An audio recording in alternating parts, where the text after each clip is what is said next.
Hello and welcome to Get Celebritized. I'm your host, Aurea McGarry, and I am so thrilled and honored to have this guest with me here today because Get Celebritized show is all about helping you learn how to earn more so you can live more, so you can give back more, make a difference in your community, in your world, so you can live your best life and your best legacy.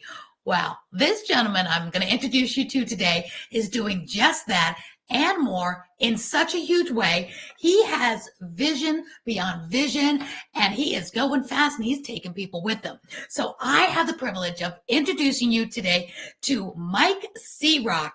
He is the co-founder of the innovative tech platform Blooprinted, the powerhouse behind the What Are You Made Of podcast and movement. He's a best-selling author of Rocket Fuel. You've got to get that book. It converts setbacks so you can become unstoppable. He is a performance coach, an author, a dynamic public speaker, tech visionary, a thought leader. Now get this, he has over 1 million followers on Instagram, but they're not just 1 million followers. They're engaged. He gets thousands and thousands of comments and people that are engaged with everything he does. He is an absolute mover and shaker. He has thousands and thousands of followers on his Fireside show and over 15,000 followers on Clubhouse, which is where I have met him and now become friends. So let me bring up this dynamic, soon-to-be movie star, Mike C-Roc. Get up here, C-Roc. How are you? What's happening, Aurea? Great to be here. Thanks for having me, man. It's an honor. Like as you said for yourself, it's more of an honor for me. And I always like to start every interview with gratitude. So thank you so much. And thank you to your listeners for showing up and paying attention. Oh, well, this is great because you've had me on your show. You've got a great podcast. You've got a Fireside show. You show up on Clubhouse 3 and 4 times a day. You've got a following of people that are really engaged. And what I talk to my clients about all the time is you've got to let people experience you. You've got to build an engaged, fanatical following because it's not just about going out there and getting the million likes. It's who's really leaning in. So talk to us about it. You do so many things, C-Roc. What are you doing right now? Then we'll backtrack a little bit about where you came from. Well, right now I'm focused on a couple things. And by the way, when I tell you all this, I have teams that work with me. I don't do anything by myself. We have a podcast agency. I've had a lot of success. My life's been changed because of podcasting. I've done over 800 shows in the last 3 years between my show and other people's shows. So we've got this podcast agency that's absolutely blowing up. We're helping clients from billionaires to celebrities and athletes all the way down to people just on the come up and everybody in between. And we're really leaning into how can we figure out a way to, and it's not really figure out a way, we know the way, create a media powerhouse. And so we're just getting ready to launch That One Media. And we're going to have a magazine. We're going to have all kinds of different media outlets. And we really want to, blow people up in a good way. And I've done it, and I want to, encourage other people to do it and show them the way. So that's my main focus right now with things we're doing. Yeah, and I love that you have that. You're doing so many amazing things. We see you everywhere, but you do this podcast agency. And you know that I teach on podcasting and how to be a great host and a great guest. So we're talking the same language, but we do 2 different things. So that's why you and I have powered up together. Talk to the viewers and the listeners about why should they even consider or care about either having their own or being on other people's shows? What does that do for the entrepreneur, the business owner? So most people think about when they're going on podcasts, oh, can I get on a podcast where there's a big audience, right? And that is the icing on the cake. The audience that you are talking to is the icing on the cake. The host is important because podcast guests or podcast hosts are some of the most connected people on the planet. That's number one. Number two, the raw content that you get from that. What I mean by that is when you shoot a podcast before it gets edited and released, the raw footage, you get that, and then you can repurpose that and basically become omnipresent with it because you can transcribe it, create blog posts, create articles. You can take the video content and break it up and then submit it all over your social media, all over the place, and not just wait for people to come to the podcast and see it, which is okay. That's great, that audience. However, what I've done in my career is I've put it in people's faces. Yeah. I've taken the content and make sure they see it. I don't sit back and wait for them to come to me. I'm not going to rely on that, right?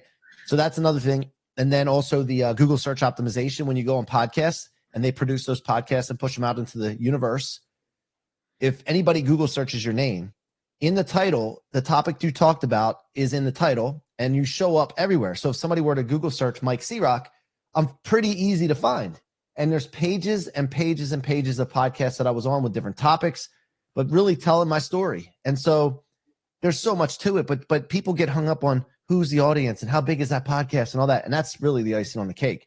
So You're right. You're right. There's so much that comes from it. I can't even, that's just the beginning. And that's true because, I host on for WATC Atlanta Live for like the last 4 years. And, TV is going down in viewership. Of course, you got your Netflix and Chill and your Hulus and your Prime. But what's going up in viewership is the Apple TVs and the Rokus. And what's going up in listeners is podcasting. People are choosing those on-demand ways more so than television. But I tell people, like, I still do live television. I still do the network TV because of the repurposing value. You may not have a lot of people watching you live or at that moment or on old-fashioned TV, right? But what you can do with that footage and pulling out sound bites is magical. So tell us, did that help you build to 1 million followers on Instagram? That is no small feat. You did it all the right way because I know you are the organic king. So tell us a little about how did you build such a great fanatical audience that's leaning in? Because I was on your show, even on Instagram Live. We did a quick Instagram Live. There was over 25,000, I think, viewers. I mean, that was just an impromptu. How did you do that? So first of all, it starts with being really clear on your core values and your personal non-negotiables, and then also a mission, really getting clearly defined on a personal and business mission. Because what that allows you to do is allows you to really get clear on how you think, speak, how you act and behave, and the environment that you keep. And when that's the case, there's a lot of less confusion and chaos in your life. You can make decisions very quickly, or sometimes there's not even a choice to make. By the way, when people talk about decision, a lot of times, that's not the highest level of being able to make a decision quickly. That's not the highest level of mastery. The highest level of mastery is not even having a decision to make because you're so clear on where you're going. Ooh, think about this for a second. When you have choices and you have to make a decision, there's still time in that. And the two choices, both of them, even the one you don't choose, has power over you. It has influence over you to some degree. So when you get really clear and decisive and you stick that stake in the ground, then you can move in that direction, and then you're authentic and you're genuine and transparent. And then what happens is the people that resonate with that come to you.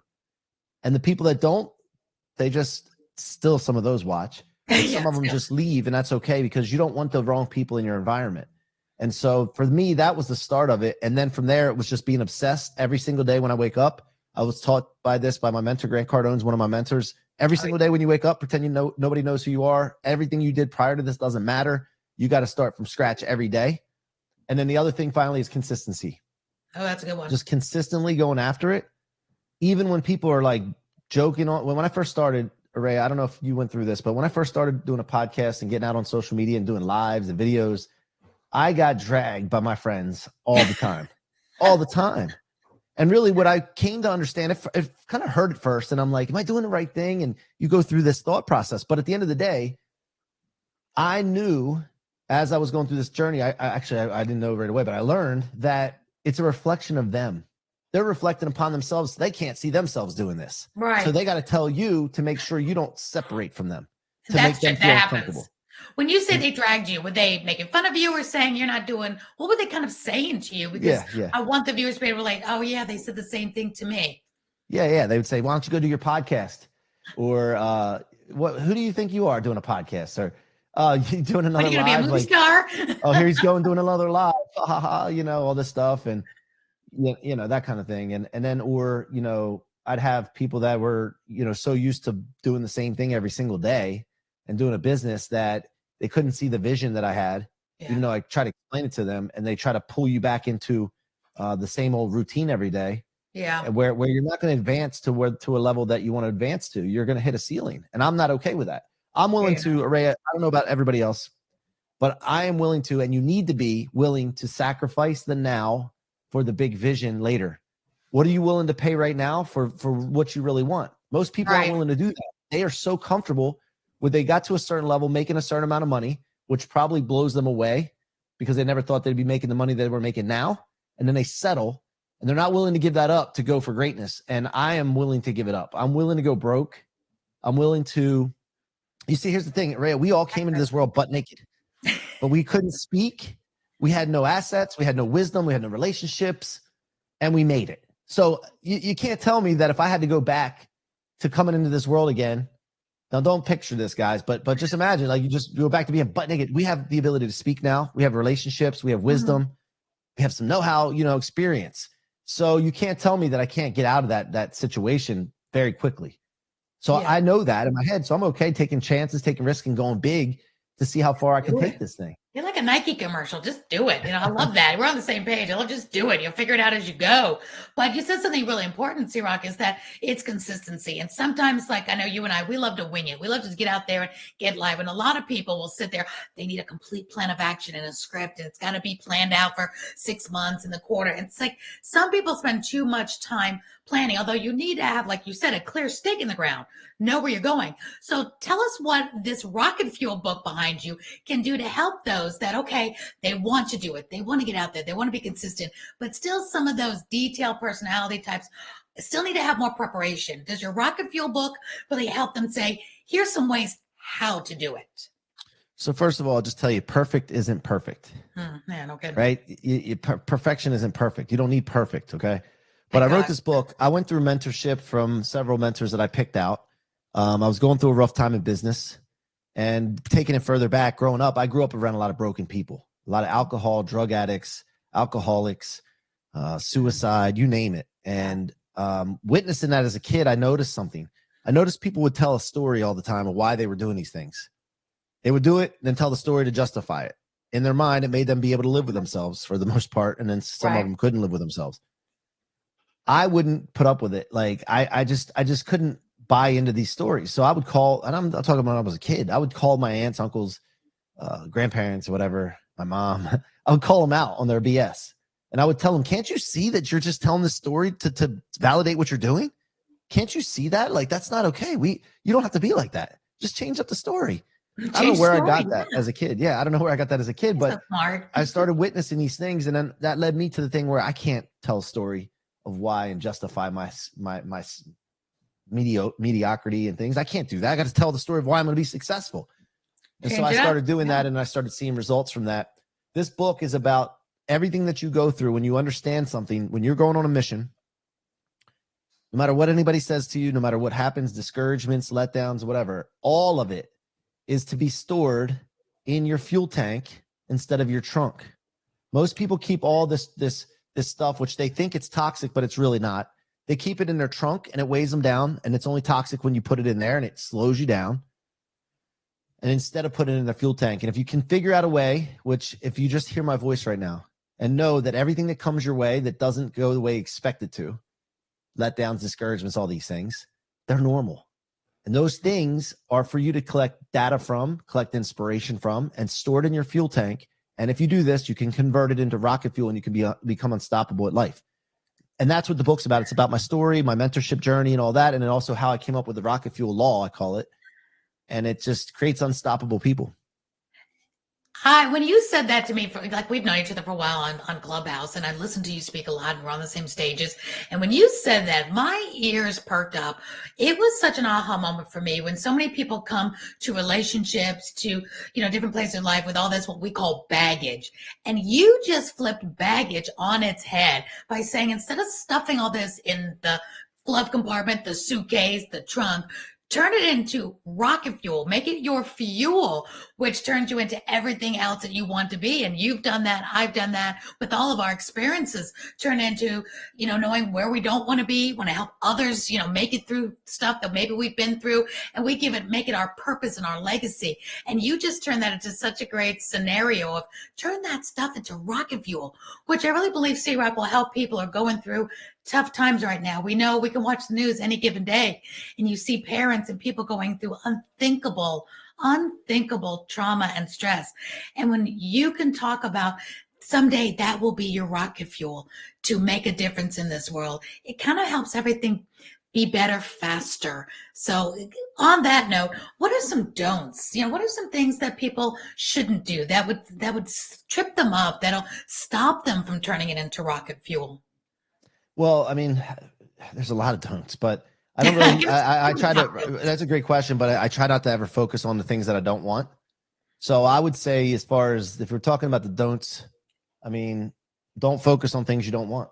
Yeah, don't focus on perfection. You said that before a minute ago. 100%. So what you pay attention to, what I figured this out at a young age too, what you pay attention to gives validation and it creates existence. See, I'm all about creating my own universe, right? I want to create my own universe. If I don't know something happened across the world and I never hear about it, it doesn't exist in my universe. It might exist somewhere. And this is why when I hear this thing, and this gets deep for some people, but there's parallel universes and things going on at the same time. Okay. The reason that is that if you don't know about something, doesn't mean that it didn't happen in some universe. It means it just didn't happen in your universe, but it still exists. So, but the only reason things exist in your universe is when you pay attention to it and you validate it, and then it gives existence to it.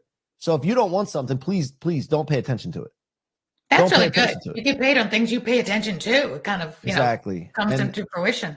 Yeah. So what it came to me for a while now, like I still am a human being, so I still have trouble with some of this sometimes. But when I go through things that bother me, I start to think about, why am I letting that into my universe? Why am I letting that person or this thing into my universe? I'm not okay with that. So I start to think I'm the creator. I'm the creator of my universe. Now I'm a believer in God, and I believe God gave us this power to be creators. We're here on this earth as creators, and we have the power to create whatever we want. Some of us allow others to dictate what we're creating. And so you see my shirt says control the future. Like I believe that the future is something that we create, and intentionally or unintentionally, you're going to create a future. So you might as well be intentional about it. And so don't pay attention to things you don't want. I would say that's the one. It's kind of like a different way of thinking. I've always said I live in a pink bubble. Now stuff happens, but I like my pink bubble. I always think the best of everybody, and I have my rose-colored glasses on, and I like it that way. And every once in a while, somebody tries to burst my pink bubble, but it's okay because you're saying it even in a more advanced level that you're creating your universe. So you're not sitting in some pink bubble, that's stupid, but to other people, you're really creating your own universe and choosing love, choosing positive, I'm going over here. I remember when I was in sales, I used to tell my salespeople to think of the word wow. When somebody rejects you or makes fun of you, C-Roc, like you're doing your podcast again, aren't you? You think of the word wow. And with that, to me, the acronym is with or without you, I'm going to my destination. With or without, wow, I'm going to the top. So laugh all you want. Well, that's funny. Sometimes when my kids get upset and they're acting up like that, or they get fired up, or my wife does too, I'll go, wow. And then it gets them mad, but then they eventually they can't help it. They gotta, because I'll just keep doing it. And then they get mad at first, and they get madder and madder, and then they'll eventually I was like, wow, is that what we're doing? Wow. Well, on that note, C-Roc, you have a wonderful family. Talk to the entrepreneurs that also have a family. I deal with a lot of women, as well as some great guys like yourself, that are trying to balance family, fatherhood, motherhood, and all the big goals and dreams we have. How do you balance it? Because you travel a lot. You do a lot. I hope everybody follows you on Instagram. I'm going to put that up again, because you really are everywhere and you capture moments. What's your family say? How does that incorporate into your life? Because I know they're your first priority. Well, when you're clear on your mission and you share your mission with people, and that you're committed to that, they have to adapt their environment, their universe to that as well, if they want to be in it. I mean, that's just the way it is. So I'm very clear on what I want to do, and I share it with my family all the time. And then what happens a lot of times when you share things with people, you'll get pushback. They get uncomfortable because you're going to start to separate, which I talked about earlier. And if you're really committed to it, you need to believe in it. You need to let them know, hey, this is what I'm committed to, and I'm not stopping. And we need to see how we can align with what you want as well, so that this alignment and this connection goes, and we have some consistency in our lives. So for me, Does she work with you in the business? Does your wife work with you in the business? No, she's a real estate agent. And nice. So no, not right now, but she may in the future. We have a lot of things coming out right now that she may be getting involved with. But the kids will. My son probably this summer will be doing some work with me. My daughter's only 10. But at the end of the day, I don't change. I'm myself when I'm here. I'm myself when I'm with my family. Like you guys hear me on Clubhouse joking around, laughing. I'm a little immature at times, but I'm the same way at home. Fun. I'm the same way. So I don't have to change balances. You know what That's I nice. mean? That's nice. So they're with you. You know, if dad's happy, mom's happy, everybody's happy. And your kids learn, because I've been a mompreneur for like 37 years. And I learned a long time ago that your kids will do what you do, not what you say. So we could teach them to go find have a happy marriage. But if you're not in a happy marriage, they're going to do what you do. You can tell them to be a kind person, respectful person, a hard worker. But if you're not doing those things, they capture more from what we do. So we've always, told our entrepreneurs, mompreneurs, dadpreneurs to enjoy your success. Let them be a part of it. Let them see you work hard. Let them see you work those days when you burn the candle at both ends. That's part of entrepreneurship. But then I noticed with you, they get to see you travel. You went to Mexico with your family. They enjoy the fruits of your labor. So what say you about that? Because they're going to do what you do. They're going to try to emulate all the laws and the positivity or negativity that we bring into their world. But you show them how to work hard and how to play harder. So I think that's important. Yeah, I took my son on a trip to Los Angeles about a year ago and showed him what Hollywood and LA was like. I didn't have that as a kid. I grew up in a small town. My family didn't really have a lot of money, and we went to vacation at the beach in the Jersey Shore or Ocean City, Maryland, or something like that.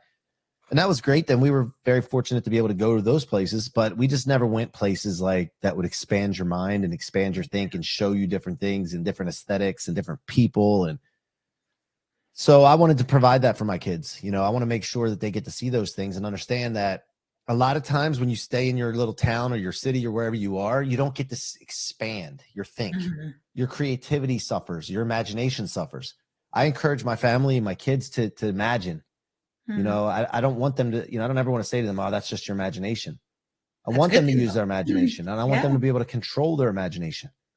So traveling and doing those kind of things is a good thing for everyone, even adults. Mm-hmm. If you're listening to me and you don't get out enough, you need to at least once a quarter leave your town and go somewhere, whether it's an event where other people are, somewhere where you haven't been before, because what it does is it expands your mind and your imagination.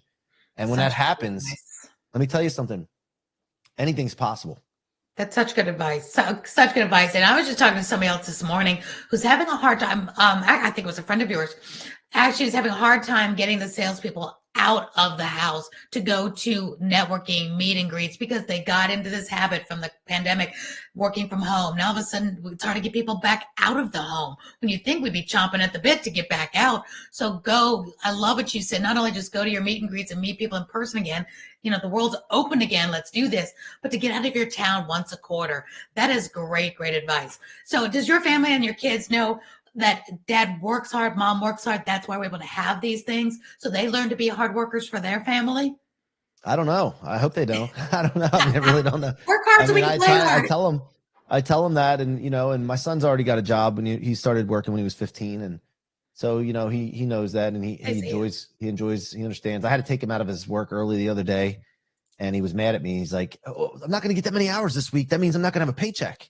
I'm like, good, you understand that. However, I'm also teaching him that I don't want him working for an hourly, but for right now, he's working at this race car track because he likes hanging out with his friends and getting paid to do so. So that's cool. But I'm really clear on the fact that you don't want to work and sell your time.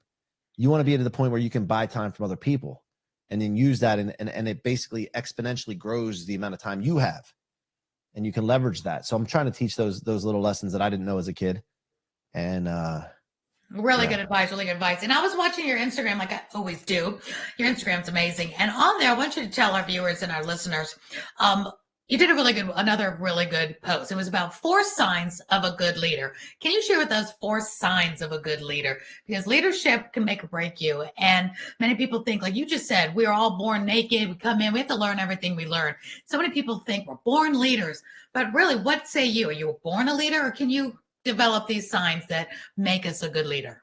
Well, there's a lot of signs that lead to, a good leader. I don't know which 4 ones I used in that video off the top of my head, but I can tell you right off the top of my head right now. Yes. Being a good leader is having a vision, making sure that you have a vision. You're very clear on what you want, where you want to go, who you want to do it with. That's imperative. You cannot hit a target if you don't know where the target is. True. So that's number 1. Number 2 is, you got to make sure that you're committed, all in committed. People will sense if you're not committed. And when you're not committed, and which leads to consistency, then you're not going to garner any respect from anyone. And then the thing is, with that commitment comes from accountability on yourself and making sure you yourself are holding yourself accountable to what you're supposed to be doing, because you'll never hold someone else accountable unless you're holding yourself accountable. You know, there's times in my life where I was trying to lead people in a direction and then I wasn't checking myself. You cannot, everything suffers on, like, if I'm not taking care of myself, the people in the groups that I'm around are going to suffer. If I'm taking care of the groups around here, out here, and then not holding myself accountable and not taking care of myself, they're going to suffer.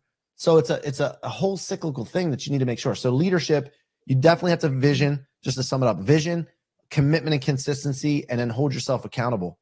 And once you do that, then you're ready to be a leader. And then you can go from there by providing a great vision for people to follow, and then also rooting them on and holding them accountable. Yeah. And I always say, you know, people cannot follow a parked car. You cannot be parked and stalled. They can't follow you. So you got to be going somewhere, you know, like you're saying, have that vision, be going for it. Don't have to be perfect. And people will follow along because people really are looking for those collaborations. They're looking for opportunities. They're looking to hang on to that star. So we've got to be that superstar that people want to be around so we can all go further and faster. On that note, I want to give you just a little bit of time to put out in the universe a little bit more, because you know I'm so your biggest fan for this. You have this dream, and I want you to put it out there, because the more you speak about it, the more you bring about it. You want to be a TV star and a movie star. Talk to me and talk to the viewers and listeners about what is that all about, and why do you have this drive? Because I know I have the same drive. I love the media. I love TV and movies. I love edutainment and entertainment. It is just, it can make you laugh. It can make you cry. It can uplift you. It can make you think. So many good things can come from the entertainment world. So what are your goals in that? And tell us what you're doing for that. Well, first of all, I've been doing a lot of work on myself, peeling back layers that have been packed upon me. Right. So I was, for the longest time, you know, I'm 46 years old. When I was about 40, I realized I'm not myself anymore. Like, I feel like I had all these layers and different things packed on top of me, a bunch of garbage. And when I realized, started peeling back this stuff and find out who I was like, I want to be this. And what I found was I started shooting content for social media, getting a videographer, being on camera. And I absolutely loved it. And I love the results that came from it. But what the part about this, as well as being on podcasts and all this, I can be myself. And I feel like it's so freeing to be myself with no limits. And I think acting is that. I think acting is when you act, you can over dramatize if you want to with no repercussions. You can be a little bit softer and relaxed with no repercussions. Mm-hmm. But you can be yourself. You're free. And so I don't know where this came from, but all of a sudden I started getting this thing in my head where I want to be an actor. I want to be on camera more. I love the results of when I'm on set and then I see the results from it. I love that. I think it's I don't know. It excites me. Empowering. So it came to me and I'm like, well, if it comes to me, there's a reason for it. I'm not going to just deny it. I'm going to flow with it and see what happens. And I put it out in the universe. And then you hear some people that will try to discourage you, just like everything I've done. Hey, you're 40-some years old. Who do you think you can be to be an actor? You're not putting the time in. You didn't go to acting school. You didn't go to film school. You didn't do this. You didn't do that. And I'm like, listen, I don't need that. Okay. Maybe I'll do some of that, but I don't listen. If I want to do something, I'm going to make it happen. And there's nothing out there. There's no rules, no laws that saying a 40-some-year-old person can't get in acting and become a star without going through all that. Most people may have to. But I will also tell you, Rhea, a lot of people go to acting school, film school, they go to LA and then they don't make it because they don't have what I have. Mm-hmm. That's a thing that most people don't have. They don't have it. And factor. I know that I have it because I'm myself and I'm free. I can do whatever the hell I want to. Mm-hmm. So it allows me to be free. And I have that tenacity as well. So yeah, I mean, that's the vision. And I got a lot of visions that come to me that I want to accomplish. It's just a matter of putting them in the right place. But since I've done that, people start coming in my life. Mm-hmm. You know, people from Hollywood. I go to Hollywood and I meet people. I meet people that are, you know, creating movies. I meet people that are screenwriters and producers. And I'm just building this network and friendships with these folks. So you never know what can happen, but I'm putting myself in the game, right? Mm-hmm. That's what matters. Absolutely. And what you speak about, you bring about. And like you said, you put your stake in the ground, you start talking about it, you start believing in it. You know, that's what happened when I started winning all these awards for having a television show. I just said I wanted to do it and started doing it. And I met the people along the way that took me to the next level, the next guest. And I didn't have it all figured out. But when you know there's something in your heart you feel you're meant to do, then I want to be that person like you, C-Roc, that at the end of this journey, sitting on the rocking chair on the porch or the nursery home, wherever, saying, I have no regrets. I tried everything that I felt that I needed to try. I jumped out of every airplane, not literally for me, but say, yep, I need to do that. I want to try it. And if you fail, great, you fail forward to success. So I have a word for you, and I'm really feeling this word for you that I hope everybody will be more of, because it what makes the difference of taking those risks and not worrying about what people say, because they're going to say things about you. You're doing your dreams or not doing your dreams, right? The word I'm just feeling for you is you're brave. You're really brave to say, hey, who am I not to be 47, 48, 50 and pursue my wildest dreams? Who was I to be 48 years old, bald twice, and win an Emmy Award without having a vocal cord nerve? Who was I to be on a TEDx stage at 60? So you're speaking my language, and I want the guys to hear it as well as the girls, and I want the kids to hear it, that you're never too young. If you're thinking you're too young, we can show you a 5-year-old on YouTube making millions, unboxing, toys and giving their opinion at 5, 6, 7 years old. So dreaming, wildest dreams are for everyone. I always look at Betty White, who is 99 years old, petting grizzly bears, feeding them cupcakes, doing Saturday Night Live, doing sitcoms, way into her 80s and 90s. She's one of my idols. So, you can't give me and C-Roc any excuse that's big enough for that story you were saying in C-Roc that they believe in and lean into. Because now, if you want it, go for it. But I'm going to encourage them to reach out to people like you, myself, to say, take us with you. Take us with you. So where do you see yourself in 2 years? And how can people come with you? Talk to us about that.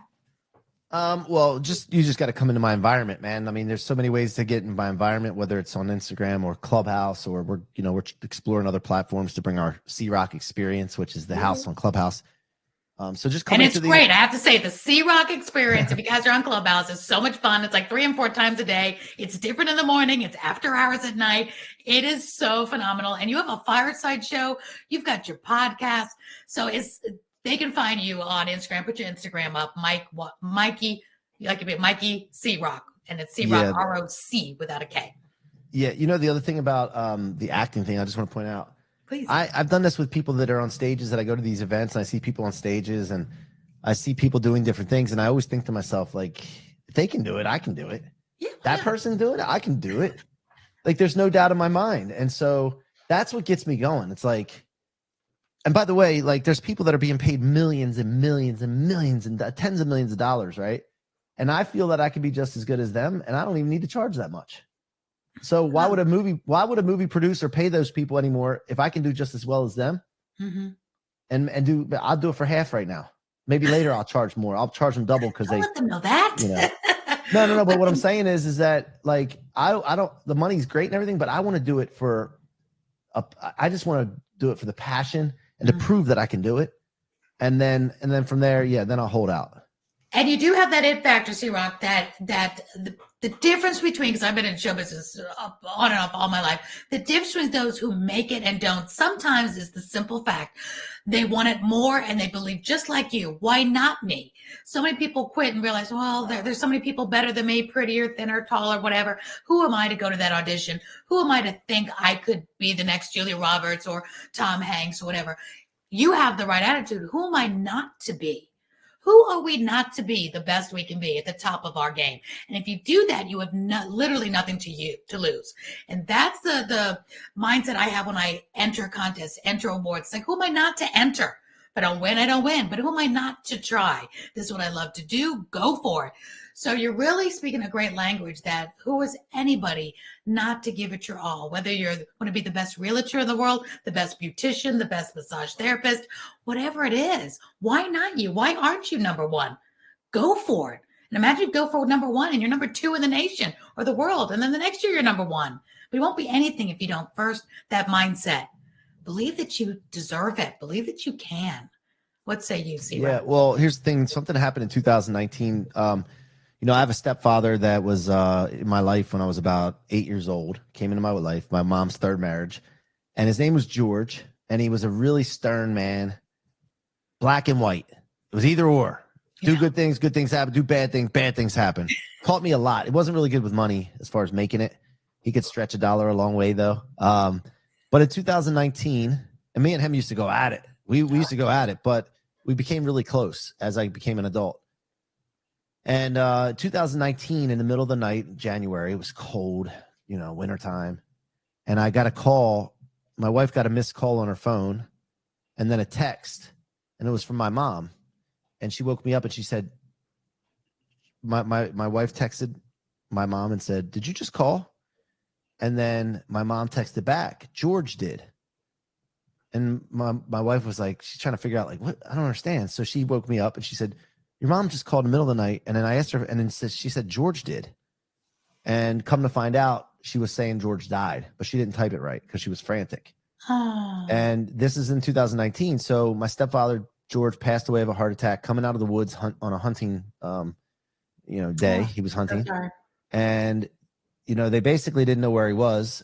He didn't come home and all that. They finally found out that he was taken to the hospital. He's passed away in his car. And what that did was, for me, a couple days after that, I felt this rush of energy come into me. And I can't explain it other than that it was definitely some energy from George. This guy was a passionate, like a redneck hunting guy. But he was so great, and he was ethical, and he taught me a lot of things. But like I said, luckily he came into my life when he did, because I needed it, and showed me how to be a man. But when that happened and that rush of energy came in, I just felt like I had a torch that I was taking on, that I was my turn to take on this torch. And I realized how short life is. George was 62. Oh gosh. And we thought he was healthy, right? Yeah. And so I started realizing, like, my window is shrinking here, and I need to pick up the energy, pick up the pace. And so, I always say thrust is a must. I like that. Right? Like, I don't know if you can hear this. That rocket fuel. Must. Yeah, thrust is a must, because I feel like this window is shrinking. I have no idea how long I have here, and I need to move fast to do the things I want to do here. So that was a wake-up call for me. And so that kind of opened up things like, I'll try as many things as I can. I'll be like Babe Ruth. I'll strike out. A lot of times the strikeouts don't even bother me. Yeah. Because I know I'm going to hit home runs. And not everybody understands me with that. Not everybody gets me. And a lot of people think that I need to narrow some things down and focus on, but I'm built differently. Just be you. Just be you. And on the side, when you're talking about people that dog you and drag you, you have so many thousands and thousands of great fans and followers and friends that love what you're doing. So lean on to those, lean on to us, because I'm one of them, that really love what you're doing. Keep paving the way for all of us to go fast, dream big, do big things, no limits, because the world needs you, C-Roc. And with that, as we kind of wrap up this show, I'd definitely love to have you back. You're amazing. What is your legacy? Yeah, I just adore you. When this is over, we're talking about this fourth quarter of our life, when it is all said and done, and people are remembering C-Roc, how do you want your legacy to read? What do you want people to remember you for? You've done a lot. You're going to do even more. What is that ultimate legacy you want people to have of you and C-Roc being here? Well, first of all, when I pass away, I don't really care if people remember me, my name, or anything like that. I want to impact people so that they become, while they're here on this planet, known and being influencers and elevating people, right? I like to call myself the elevator, because I like to elevate people in my environment. But, so after I pass, that's what I'm concerned with. The people that I impact, I hope they're elevating and exponentially elevating others, so that it's a chain reaction. Ooh, but what I want people to know while I'm here is the fact that when I'm in this guy's environment, for some reason, I just feel powerful. I feel unstoppable. I feel like I can take on the world and run through a wall. When I leave his environment, I'm ready to rock, and I'm ready to just think bigger and go bigger, because that's what my mentors did for me. And that's what a guy named Grant Cardone does. He does it all the time. I mean, he's a mentor that keeps separating from you. You try to up and eventually surpass your mentor, and he keeps expanding. And that's impressive to me. And I just know, I feel that I have what he has, and I can learn from some of the things he has, and eventually do things that he was unable to do here. But again, after I pass, I'm not worried about my name being known. I want the other people to be elevated. And you make such a difference in your family's life, because you're such a family guy, and it will pass on to your generation, your next generation, what you've done, what you've accomplished. They'll all be chips off the old block, as well as, I love that you said, live the now, live your legacy now, and really pour into those people here and now that will keep on doing what you do and living bigger because they knew of you. Even if they only knew you for a moment, they knew you poured into them that spark, that rocket fuel that they go off and do even better. Long after all of us are gone, you impact the next generations. That is so cool. C-Roc, last notes, last words of encouragement, inspiration. What do you want to tell everyone, whether it's how to get a hold of you? Y'all know I'll be talking about you forever, about how if you want to get on podcasts. I just absolutely adore podcasting. I do boot camps for podcasting. I teach on podcasting. C-Roc, you get people on the best podcast without them having to, run around trying to build relationships, which we have to do in this world now. They can simply tap into you and you can get them on some of the best podcasts in the world. So talk to us a little about your final words and how people can really lean into you and work with you. Listen, so my mission is that all people are unstoppable to live in the life of their dreams, but they need to know what their dreams are first, right? So how can you be unstoppable if you're not clear on your dreams? So my last final words were, I really want people to get clear on what they want. 90% of people don't even know the answer to that question. That's true. And once you're clear on that, focus all of your attention on that and not on the things you don't want and your worries and fears and all that. Take the tension off of those things. You only have so many attention units available to you. Put it on the stuff that you want. Start using that to direct your thoughts, your words, your actions, and the environment that you keep, and you will become unstoppable to live in the life of your dreams. So well said. So for everybody listening and watching, this is Mike C-Roc. He's the author of Rocket Fuel book. Got to get that. If you want to be inspired by him on a daily basis, lean in. I put up his Instagram now, but if you're listening on podcast, it's Mikey. So Mikey with Mikey C-Roc, R-O-C, no K. Find him on Instagram. He's worth listening to, experiencing him, going on Fireside. Your podcast is called What Are You Made Of? It is absolutely phenomenal. And if you want to be on great podcasts as well, tap into him, get to know him, because he is going to the top. I'm going with him. We're all going together. Join our posse. It's just so much fun. And if you want sheer entertainment and inspiration, find us both on Clubhouse, because we really hang with some really incredible people there. C-Roc, on the close, what is one of the most amazing things that's happened to you by being on Clubhouse? Some people think it's like of the past just for the pandemic, but you and I are still rocking over there. What's a final word on something you believe you've accomplished because of Clubhouse? I know you met me. That was the best part, but I'm just saying. It's not that I don't have something to say. I have so many. Yeah, we've met so many cool people from around the world. Well, and there's different phases over the last couple of years of where I've been just focused on networking with people, not speaking as much, and then speaking and supporting people in their rooms, and that, and then holding my own spaces. Really, and creating a community and watching and learning from some of the greats on there. I think those are the things. Yeah. I think you hit the nail on the head. We're creating communities there. We're able to talk with each other, support each other, do different rooms and houses, which is good. Because I know we have our shows. You have a great show on Fireside. When everybody look you up on Fireside, great show. When do you do your Fireside show? We'll do them. It just depends on scheduling, but it's always at noon Eastern, Monday through Friday, when we do have guests scheduled. So. And then the replays are always on there. So I think there might be, 60 some shows on there so far. And that's just because I moved my podcast there a few months ago. I love it. It's great. You're everywhere and you do everything big. You do everything complete and total, fast, big, tons. So C-Roc, thank you for taking time out of your extremely busy schedule to be on Get Celebritized. Thank you, Aurea. I appreciate you so much. And look forward to what we're going to do together, and appreciate your friendship. Absolutely, right back at you. Well, ladies and gentlemen, I hope you've totally enjoyed listening in, leaning in, watching C-Roc, who is absolutely has rocket fuel under his life, and he wants to give it to you as well. So you all can earn more, so you can live more, live bigger, live more vivaciously, so you can give back more, because we all have a passion to give back to others that can't have the greater things in life. Maybe they live in a third world country and they just don't have the opportunities, and we can make more to give back. So C-Roc, thank you so much. Thank you all for listening and watching to Get Celebritized. Until next time, we will see you on the other side.